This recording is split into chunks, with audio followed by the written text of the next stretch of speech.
That's the best thing that you can offer to the people of Chicago. Not criticism, not demonization, not a city that is divided over whether or not young people should be seen or heard. We're not going to allow the press or the media to dictate who our young people are. In fact, I'll say it again. If you don't live in Chicago and you're not offering up solutions, stop talking about us.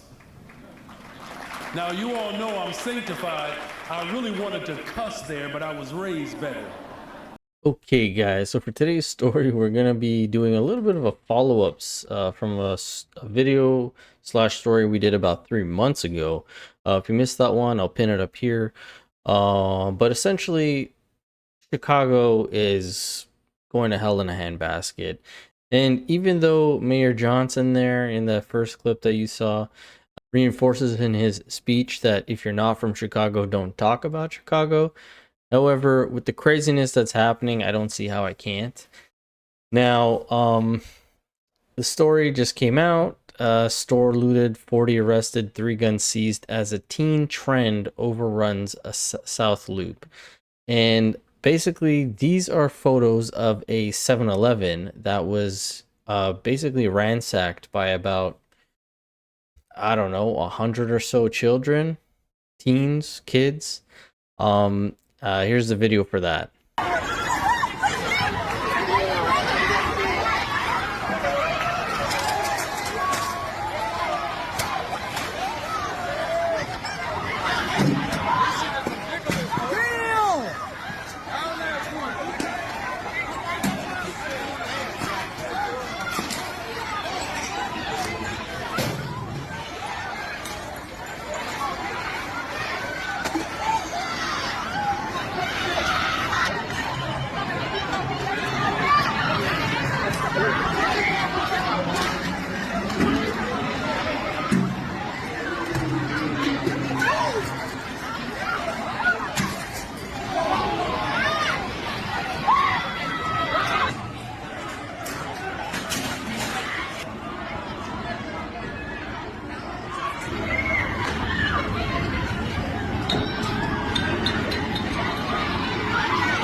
Now, in the story that we did about 3 months ago, Brandon Johnson here, the mayor, was talking about how we shouldn't demonize the children. It's basically not the children's fault for what they were doing then, which was running into the streets, stomping on cars in traffic, breaking windows, just causing chaos and havoc.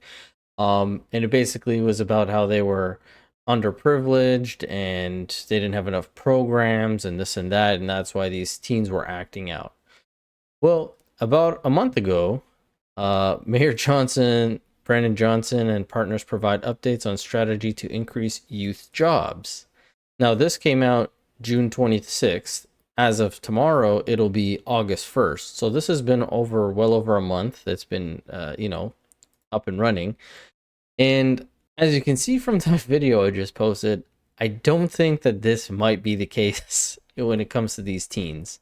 A quote from him says, "A summer job is more than just temporary employment. It allows Chicago's young people to develop critical skills, engage with community, and build a brighter future for themselves and for all of us." Now, I don't know about you, but to me, that didn't look like any of those things that he just said. By taking an all-hands-on-deck approach, my administration is fulfilling our commitment to expanding year-round youth employment, uplifting young people, and creating safe, vital communities. This type of program exemplifies our approach to creating a safer, stronger Chicago that brings everyone together across the government, philanthropic, and business sectors.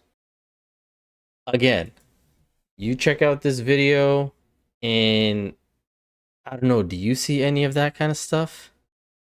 Now, this article from CWB Chicago goes on to say, looters run from 7-Eleven store at 560 West Crenshaw during a teen trend on July 30th. A large group of young people, mostly juveniles, ripped through the South Loop on Sunday evening, looting a convenience store, storming a Dunkin', which I presume is Dunkin' Donuts, and fighting as they ran through the streets. It was the second time in days that groups of teens targeted the area along Roosevelt Road. Chicago police supervisors in a department from previous large group situations encouraged cops to lock people up. They did. A total of 40 people, including 37 juveniles, were taken into custody during the incident, according to the CPD spokesperson. The officer seized 3 firearms from the arrest. The biggest tally for a large group incident since Chicago's police arrested more than 60 people in the loop of Millennial Park, July 4th, 2021. Now it says cops estimated between 300 and 400 people were in Sunday's group, which descended on the area after a trend announcement circulated on social media. They began arriving by train at the Roosevelt CTA station. Fights and arrests began soon after that. Dozens of teens raided the 7-Eleven store. The store was completely trashed. And I'm going to be playing 2 more clips right now from passerbyers who saw the aftermath of this. Please get your kids. Look what they did inside of this 7-Eleven. With this dramatic ass music playing behind me. I'm just trying to find an ATM. And these kids. Wow. Whoop your kids' ass tonight. Y'all kids bad than them.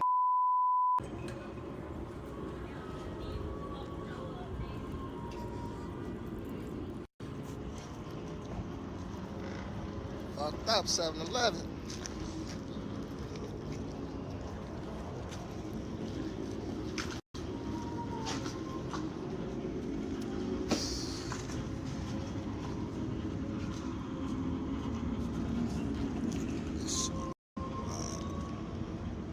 Now, to me, I don't think it's a lack of jobs for young people. I do think that maybe bad parenting has a toll in this. But also, I find more and more kids these days or younger youth are just extremely stupid. They kind of have this God complex where they kind of think they're entitled to whatever they want, whenever they want, especially in today's day and age. There's no real repercussions in terms of how they act and, you know, what's appropriate.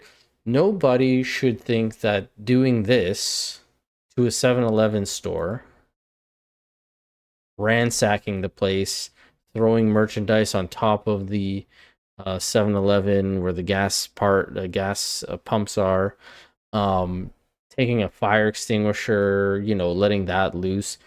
None of this should remotely cross a kid's mind who is concerned that consequences and severe consequences will follow up on that. And unfortunately, this isn't just in Chicago. There was another kind of 7-Eleven raid a while back in LA.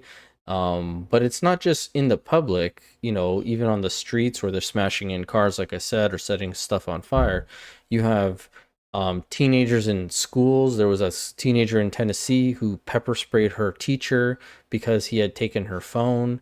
Like, just these emboldened moves and decisions that these kids think that they're okay and they're entitled to do is quite scary. Me personally, I would chalk it up to either bad parenting or not enough parental or authoritative presence in those children's lives. Obviously, this also has to do with some sort of groupthink, you know, whether you want to say it's FOMO, like, or whatever. These kids know that this is happening. If they don't participate, maybe they're not cool enough, or whatever the case may be. But I also think it's quite stupid that you're actually going to record all this and put it online.